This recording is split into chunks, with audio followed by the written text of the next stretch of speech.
Greetings, Benjamin J. from Ben's Trains with another in the series. Well, just got another motor repaired and going to install it in a locomotive and test it. Now, this one didn't run at all. You see, it's double reduction, actually in fairly decent condition. It just didn't work. And when it got here, of course, it was the E unit. And it would buzz and it would run backwards. It would not run forward no matter what I did. So did the bypass, and when you do the bypass, cut all the wires coming from the E unit, run power to this side of the coil goes to the brushes, the motor will run forward. So it runs well. I just installed a new headlight and went through my box of parts, and I've got a couple of bodies here. I got two 490s and a 400. Now the 490s have an extra hole, and that's for the micro motor mount. So I'll probably go with the 400. And it's not in terrible condition. Not perfect, but not bad. So this will drop directly in here. And I've got some screws. So put this together real quick. And the nice thing about this, of course, is it gives you an instant new locomotive. You know, basically just made out of junk. Because when these motors don't run, you can usually get them pretty cheap. And as you see, this one isn't in terrible condition at all. It's double reduction. It's got more than enough power. And I'm going to have to back this screw off. These aren't the correct screws for this shell, obviously.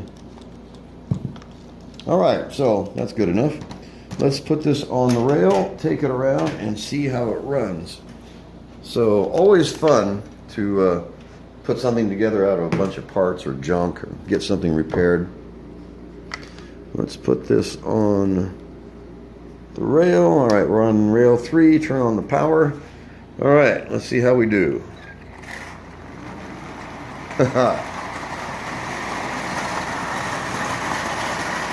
It runs forward only, but it's running. That's a Marx 400 shell with a double reduction motor in it. Oh, it's just running great.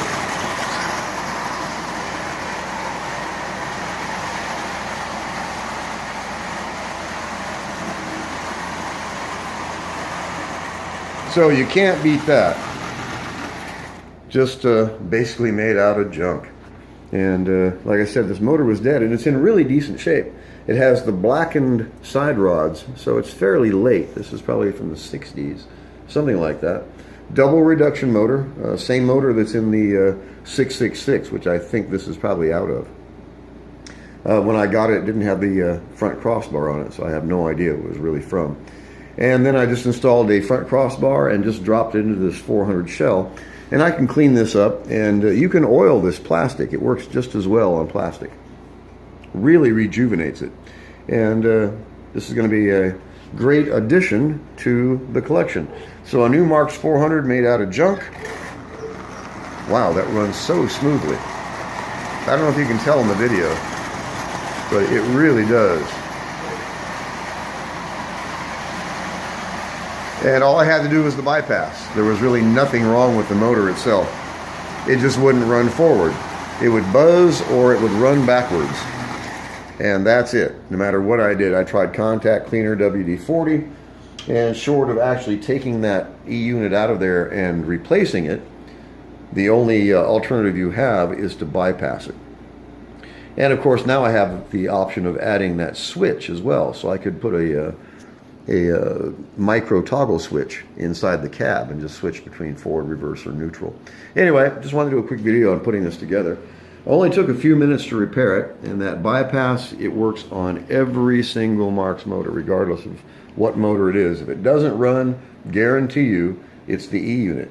And rather than dealing with it, tearing the motor apart, trying to replace it with another original, which may or may not work, the easiest thing to do is to bypass it.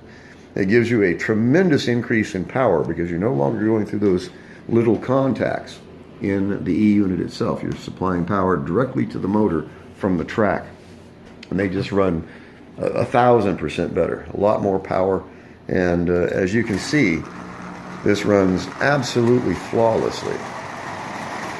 It's almost silent. The motor itself is almost silent.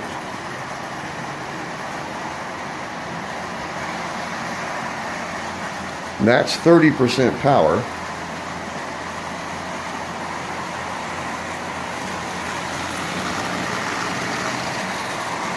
So it gives me a new motor. So what I do is when I get these motors fixed, I put them in a plastic shell until I find a metal body, whether it's a 999 or a 666 or an 898 or a 595 or whatever. I always try to upgrade from plastic to metal. And it's just a great way to store the motor. And so I just stick them in a plastic shell, and I keep all the plastic shells from the stuff I buy on eBay, and then just recycle them with different motors in them, and then constantly upgrade. Anyway, I just want to do a quick video. As always, if you have any questions, feel free to drop me an email, benstrains@gmail.com. And as always, thank you for watching.